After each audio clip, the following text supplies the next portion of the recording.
থেকে পেয়েছেন 296 ভোট। জনাব মুসলিউদ্দিন রাজু বাংলাদেশ খেলাফত মজলিস রিক্সাপুর থেকে পেয়েছেন 73,614 ভোট। জনাব মুস্তাকিম মিয়া চৌধুরী স্বতন্ত্র প্রার্থী ফুটবল থেকে পেয়েছেন 4,130 ভোট। জনাব মোহাম্মদ আতিকুর রহমান জাতীয় পার্টি লাঙ্গল থেকে পেয়েছেন 2,594 ভোট।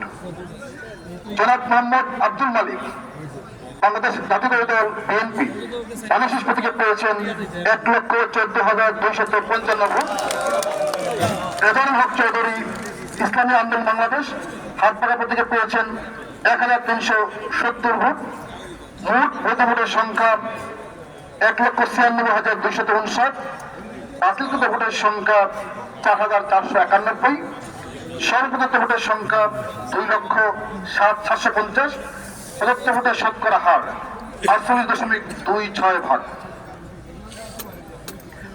এখানে আমাদের পোস্টাল ব্যালটের সংখ্যাটা বাকি আছে, সেটা যুক্ত হওয়ার পরে আমরা ব্যবসায়িকভাবে ফলাফল ঘোষণা করতে পারবো। এই আসন